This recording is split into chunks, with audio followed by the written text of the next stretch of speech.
करना है जो कीजिए, हम नहीं कुछ में अथी कर सकते। ऐसे बोला जी। कि आपको जो करना है कर लीजिए, जी। है ना।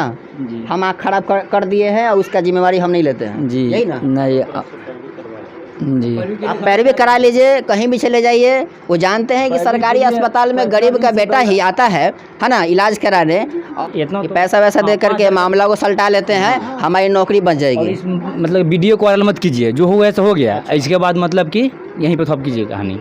देख लीजिए, आँख खराब कर दिया गया बच्चा का। बोला जा रहा है कि रफा दफा यहीं पे कर लीजिए, है ना। आदमी हम भेज देते हैं घर पे, पैसा वैसा का डील करने के चक्कर में है। लेकिन ये लोग भी मानने वाले नहीं हैं और हम भी नहीं मानेंगे। हम इसको दिखा के रहेंगे। और उस स्टाफ को जो इसने गलती किया है, उसको पहले तो उसको वहाँ से हटाया जाए, इसलिए नहीं। नमस्कार दोस्तों, मैं हूँ नवीन और आप देख रहे हैं न्यू भारत। दोस्तों, इस वक्त मैं चोचाही छपरा पंचायत में, जो कि एक गौड़ा ग्राम है, वहाँ पर मैं मौजूद हूँ। और यहाँ का प्रकरण जो है वह पेपर में भी आउट हुआ है और इसके बारे में हम ज़्यादा जानकारी लेने के लिए इनके घर पे आए हुए हैं। दरअसल पारू जो कि अतिरिक्त उप केंद्र स्वास्थ्य केंद्र है, जहाँ पर आज से 4 दिन पहले एक बच्चा जो है उनके पिताजी लेकर गए हुए थे सरकारी अस्पताल में। और वहाँ पर डॉक्टर ने आई ड्रॉप लिखा हुआ था। आई ड्रॉप के जगह पर स्टाफ ने क्या किया, खुजली का दवा आँख में डाल दिया, जिसके बाद क्या है, जलन होना शुरू हो गई। और जलन होने के बाद वहाँ से रेफ़र कर दिया गया और डॉक्टर जो है वह भाग गया। और उसके बाद SKMCH मुजफ्फरपुर में ले जाया गया, जहाँ पर 1 महीने का दवाई लिखा हुआ है। लेकिन जैसे ही जलन शुरू हुआ, उसके बाद से दिखाई देना बंद हो गया और अभी भी दिखाई नहीं पड़ रहा है। पूरी तरह से एक आंख से जो है वह बच्चा जो है वह अंधा हो गया है। आदर्श कुमार नाम है और पिताजी का नाम अरुण भगत है। अरुण भगत का लड़का है ये आदर्श कुमार। बताइए क्या हुआ था। मुझे आँख में खुजली का दवा डालकर नागेश्वर जी लापता हो गए। नागेश्वर डॉक्टर का नाम है? जी सर। जी। तो खुजली डॉक्टर ने ऐसा नहीं किया था, जहाँ तक कि मुझे जानकारी है कि डॉक्टर ने दवाई आई ड्रॉप का ही लिखा हुआ था, लेकिन स्टाफ ने खुजली का दवा डाल दिया जी। डाल कर दवा लेके लापता हो गए। क्या दिक्कत था आपको, पहले क्या दिक्कत था? गेंद से चोट लग गया, खेल रहे थे कारी। अच्छा। तो चोट लग गया तो तैका लौक रहा था एक से। हाँ। तो गए हॉस्पिटल, पापा कहे से तैका में चोट है, से जाओ पारू हॉस्पिटल में, टेम्पुल बोल ले गए। तो ले गए तो दवाई लिखा सही आ दे दिया खुजली का दवा। अच्छा। खुजली का हम करें से चाचा हमारा कहें से ये तो खुजली का बोले ऐसा का तो दवा नहीं आता, ड्रॉप ना आता है। तो डॉक्टर का नया आया है डाल दिया। अच्छा, स्टाफ नया आया हुआ था जी। लेकिन एक बात मैं ये कहना चाहूँगा कि आई ड्रॉप ऐसा कॉमन हो गया है दवा कि हर आदमी को अगर पता भी नहीं हो तो मेडिकल स्टोर पर जाता है तो मेडिकल स्टोर वाले आई ड्रॉप दे देते हैं। तो कहीं ना कहीं मेडिकल वालों को जब पता होता है तो जो सरकारी अस्पताल है उसमें विभाग के लोग हैं, उनको अगर ये जानकारी नहीं है तो ये विडम्बना की बात है। आपको बता देते हैं कि SKMCH में आज से 6 महीने पहले एक घटना घटित हुई थी और बहुत बड़ी घटना घटित हुई थी। बिहार में सबसे बड़ी लापरवाही कही जा सकती है। ऐसा इसलिए मैं कह रहा हूँ क्योंकि उस SKMCH में लगभग सैकड़ों लोगों का ऑपरेशन हुआ था, जिसमें से बहुत सारे लोग जो है वह अंधे हो गए थे। वही लापरवाही कहीं ना कहीं बिहार में हर जगह देखी जाती है। ऐसा नहीं है कि एक जगह हुआ है, ये हमेशा देखा जाता है और आज इनके साथ घटित हुई है।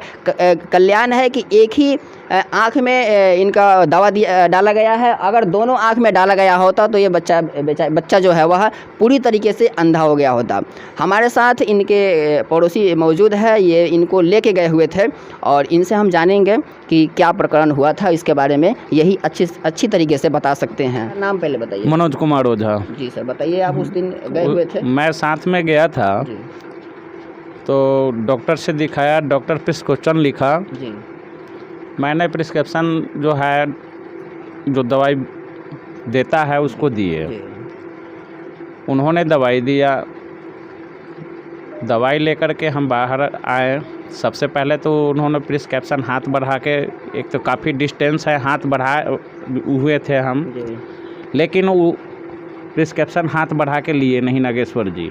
ठीक है, तो मैंने उसको आगे डाल दिया, बढ़ा करके ऐसे फेंका। ऐसा क्यों? कोरोना का समय चल रहा है इसलिए? कोरोना अब कहाँ है? फिर भी अगर है तो फिर भी तो उनके ऊपर तो मास्क नहीं लगा हुआ था। ऐसे भेदभाव क्यों करेंगे दूर से? अब पता नहीं क्या है उनको। अब वो लोग मास्क लगाए थे आप लोग? मैं नहीं लगाया था मास्क, लेकिन उन्होंने भी नहीं लगा रखे थे। अच्छा।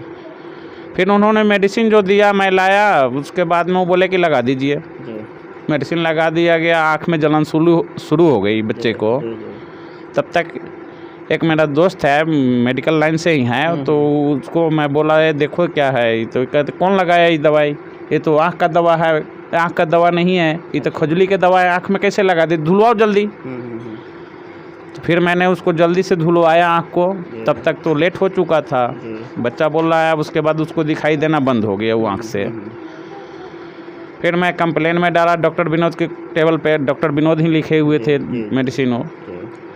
जब उनको पता लगा कि गलत हो गया है तो हम बच्चे में लग गए, हम लोग को और उलझाए भी वो लोग, और बोले कि तब तक वो मेडिसिन गायब कर दिया लोग। अच्छा। और नागेश्वर जी वहाँ से चले गए।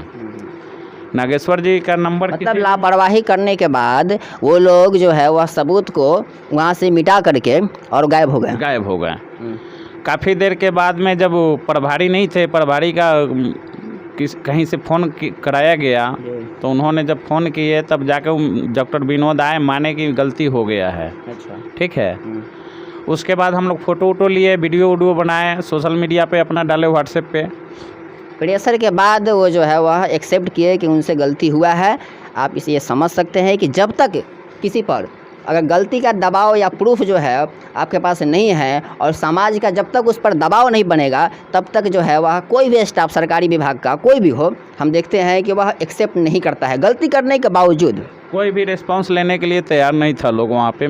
जो भी स्टाफ लोग थे, गार्ड था, मेडिकल स्टाफ थे, और नागेश्वर जी तो ड्रेसर हैं जी, वो फार्मासिस्ट किए नहीं हुए हैं, तो फिर मेडिसिन पे वाले पे कैसे बैठ गए वो? सही बात है, बिल्कुल सही बात है। बताइए, बिना डिग्री के ही वो अस्पताल में वो कैसे वो उनका बहाली हो गया, किस तरीके से वो काम कर रहे हैं? ड्रेसर हैं तो वो फार्मासिस्ट किए हुए नहीं है, तो फिर मेडिसिन दे कैसे? सही बात है, जब तक वो फार्मासिस्ट नहीं किए हुए हैं वो उनको कैसे उसमें रखा गया है, ये भी एक सवाल है। लेकिन आगे जानते हैं। मान लीजिए कोई भी जनता जाए, मुझे ना नागेश्वर जी से तकलीफ़ है, ना मेडिकल लाइन से तकलीफ़ है।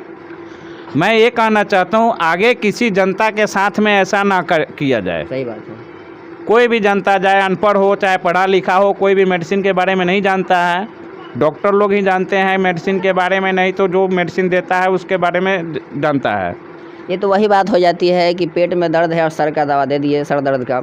और लेकिन इससे भी बड़ी लापरवाही है, क्योंकि ये आँख की सवाल है। ये बच्चा जो है, अगर इसका आँख अगर ठीक नहीं होता है तो ये एक आँख से हमेशा के लिए अंधा रहेगा, है ना। कल्याण है कि दोनों आँख में नहीं डाला गया, नहीं तो अगर दोनों आँख में अगर जलन होती तो दोनों आँख में डाला जाता, दोनों आँख बच्चे का भविष्य खराब हो जाता। हालांकि अभी भी कहा जा रहा है कि भविष्य इसका लगभग है खराबी है। जो SKMCH में भी अभी इसका इलाज चल रहा है, वहाँ आई हॉस्पिटल में, लेकिन वो बोला कि मैं गारंटी नहीं ले रहा हूँ। से आप लोग SKM से रेफ़र किए, डॉक्टर विनोद कुमार रेफ़र किए कि वहाँ पे अभी नया बनाया है, उसमें जाइए आपका इलाज सही हो जाएगा। तो हम लोग लेके गए वहाँ पे भी डॉक्टर बोला कि हम कोई रिस्क नहीं लेंगे कि रोशनी आएगा कि नहीं आएगा। अगर रोशनी नहीं आती है तो फिर इस बच्चे का भविष्य जो है अंधकारमय हो जाएगा। मेरा यहाँ पे एक सवाल ये है कि सरकारी विभाग के लोग अगर गलती करते हैं और ये लड़का आगे आने वाले समय में अगर पढ़ाई लिखाई करके सरकारी नौकरी के लिए अप्लाई करता है, तो क्या सरकार जो है, क्योंकि उनकी गलती की वजह से ये बच्चा बेचारा जो है वह अंधा हो गया है, तो क्या सरकार आने वाले समय में ये जब लड़का पढ़ लेता है और अप्लाई करता है और ये परीक्षा पास कर लेता है, तो ये आँख की दिक्कतों के वजह से कहीं पर उसको नौकरी मिलेगा, ऐसा जिम्मेवारी कौन लेगा? मेरा ये सवाल है सरकार के लोगों से, नागेश्वर जी से, जो भी डॉक्टर है उनसे। और क्या कहना चाहेंगे आप? और क्या कहें, मैं तो यही कहना चाहूँगा कि आगे से ऐसा लोग ना करें। कोई भी जाए, अनपढ़ हो चाहे पढ़ा लिखा हो, किसी को मेडिसिन के बारे में जानकारी नहीं है, तो ये लोग गलत सलत दवाई नहीं दे, जिससे जनता के जीवन के साथ खिलवाड़ ना करे ये लोग। मैं यही चाहूँगा। आपका नाम क्या है पहले बताइए? जी संधीर कुमार। संधीर कुमार जी। बताइए, क्या आप गए हुए थे साथ में बच्चे के साथ गए थे? जी। क्या हुआ था? तो हुए थे, उसका दावा डाले, ओकरा बाद फिरार हो गई है। ये तो हो गया, उसके बाद आपने क्या गड़बड़ियाँ देखी वहाँ पर, लापरवाही क्या देखा? जी, ओकरा बाद खोजे हमें डॉक्टर साहब के नहीं भेटा है, पूरा हॉस्पिटल छान मार दिए। स्टाफ से नंबर मांगे तो कोनो डॉक्टर साहब नहीं कह रहे हैं कि हमरा भी हल ही नहीं, जोन गार्ड थे वो कह रहे हैं कि हमरा भी नंबर हल ही नहीं है। अच्छा जी ओका नंबर नहीं मिला तो भैया पता लगोई तैयो नहीं मिला नंबर उनका। तो बाद में प्रभारी के फ़ोन हुआ तो वो बाद एगो डॉक्टर साहब के विनोद जी के भेजे, झूठ बोल रहे थे कि खाना खाए चल गए हैं। वो बाद गार्ड आए तो बोल रहा है कहती कि आप चल जाइए, मामला गर्म है। कौन बोला? वो जो गार्ड था, नाम नहीं जान रहे हैं गार्ड के, बैठे थे वो। हॉस्पिटल का गार्ड आपको बोला है कि यहाँ से चले जाइए नहीं तो मामला गर्म हो गया है। जी तो मामला गर्म हो गया है तो बताइए, गलती करता है और उसमें का अस्पताल का जो स्टाफ है, गार्ड है, वो बता रहा है कि आप लोग चले जाइए क्योंकि मामला गर्म है। अरे मामला गर्म किसने किया भाई? बोल रहे हैं सर कि जे करना है जे कीजिए, हम नहीं पूछे में अथी कर सकते। ऐसे बोला जी, कि आपको जो करना है कर लीजिए, जी। है ना? जी हम आँख खराब कर दिए हैं और उसका जिम्मेवारी हम नहीं लेते हैं। जी यही ना? नहीं जी आप पैरवी करा लीजिए, कहीं भी चले जाइए। वो जानते हैं कि सरकारी अस्पताल में गरीब का बेटा ही आता है ना, इलाज कराने, और ये लोग बैठे बैठे सरकारी अस्पताल में लापरवाही करके, है ना, फोकट का पैसा मंथली उठा रहे हैं। हम लोग जो टैक्स भर रहे हैं उस टैक्स से पैसे लेकर के वो काम लापरवाही करते हैं, घर पे बैठे रहते हैं सही से टाइम। हमें ये भी मुझे पता है कि टाइम टेबल उनका गड़बड़ रहता है, बहुत सारी चीज़ें हैं, क्या क्या दिखाया जाए इसके बारे में। हाँ बताइए और क्या? जी ओका तो गार्ड से अथी किए तो गार्डो कुछ नहीं बोल रहा है, कुछ वो बोल रहा था खूब है, वो नंबर मांग रहा है तो कह रहा है हमारा भी नंबरे नहीं है, कोनो बोल रहा है नंबरे नहीं है। ओकरा बाद डॉक्टर साहब तो फिरार हो गई, उनमें से बुलावल जा रहा है तो आइए नहीं रहे, नुकाए थे बगले वही में। वहाँ से आने के बाद पैरवी भी आ रहा है, फोन भी आ रहा है पैरवी के। जी पैरवी बहुत आ रहा है, इम्तियाज थे दूरा पर 4-5 आदमी कल। सबसे पहले तो मैं ये कहूँगा कि उस स्टाफ को डिग्री नहीं होने के बावजूद रखा कैसे गया सरकारी अस्पताल में, पहली बात। दूसरी बात है कि अगर इतनी बड़ी लापरवाही हुई है तो वो स्टाफ अभी हॉस्पिटल से उसको आउट क्यों नहीं किया गया है, उसको रद्द क्यों नहीं किया गया है, नौकरी उसकी हटाई क्यों नहीं गई है, ये बड़ी बात है, उसको हटाना ज़रूरी है। तभी हमारा सरकारी जो अस्पताल है उसकी व्यवस्था जो है वह सुधरेगी। आपका नाम बताइए? मेरा नाम कृष्णा कुमार हुआ। जी। कहने का मतलब है जो गलती हुआ सो हो ही गया, उसका जिम्मेदार कोई नहीं है, डॉक्टर साहब नहीं सरकार, और जिम्मेदार नहीं है कौन? जिम्मेदारी कोई लिए है नहीं लिए हैं। तो आप ये बोलिए ना कि जिम्मेदारी नहीं ले रहे हैं, तो हाँ, बोले जिम्मेदार नहीं है। चलिए जिम्मेदारी कोई नहीं ले रहा है। और वहाँ से आने के बाद में हाँ। यहाँ पर पैरवी के लिए फ़ोन आ रहा है, आदमी भेज रहे हैं कि इस बात को क्लोज कीजिए, अच्छा। जगह से ख़त्म कीजिए। हाँ, हाँ। तो इस लड़के का सबसे शरीर का अंग में पार्ट भविष्य होता है आँख। पैसा वैसा देने की बात कर रहे हैं क्या वो? इतना कि तो- पैसा वैसा दे करके मामला को सलटा लेते हैं, हमारी नौकरी बच और जाएगी। इस मतलब वीडियो को वायरल मत कीजिए, जो हुआ ऐसा हो गया, इसके बाद मतलब कि यहीं पे थप कीजिए कहानी। देख लीजिए, आँख खराब कर दिया गया बच्चा का, बोला जा रहा है कि रफा दफा यहीं पे कर लीजिए, आदमी भेज है ना? देते हैं। आदमी हम भेज देते हैं घर पे, पैसा वैसा का डील करने 4 आदमी आए के थे। चक्कर में है। लेकिन ये लोग भी मानने वाले नहीं हैं और हम भी नहीं मानेंगे, हम इसको दिखा के रहेंगे। इसलिए नहीं और मानेंगे। उस स्टाफ को जो इसने गलती किया है उसको पहले तो उसको वहाँ से हटाया जाए। इसलिए नहीं माने क्योंकि मेरे साथ आज हुआ, कल किसी और के साथ होगा। सही बात है। तो इस तरह के मतलब कि बार बार बात को माफ़ किया जाए, मानना जाए तो अच्छा बात तो नहीं है। इस पर कड़ाई होना चाहिए, ट्रांसफ़र हो या नौकरी से उनको रिजेक्ट किया जाए, और नहीं तो इसके आगे जो है कि आप लोग विचार कीजिए, हम लोग के साथ दीजिए कि डॉक्टर के ऊपर क्या होगा, इस बच्चे के भविष्य को सोचिए। ठीक है। बाबू कुछ कहेगा? जलन हो रही है अभी भी? अभी भी हो रही है? अभी जलन हो रहा है। अच्छा, कितना उम्र कितना है आपका? 10 साल। 10 साल का बच्चा है और इसके साथ इस तरीके की घटना घटी गई है। तो दोस्तों ये वीडियो आपको कैसा लगा इसके बारे में हम कमेंट करके हमें बता सकते हैं। चैनल को सब्सक्राइब करके बेल आइकन भी दबा दीजिएगा। मिलते हैं नेक्स्ट वीडियो में। जय हिंद।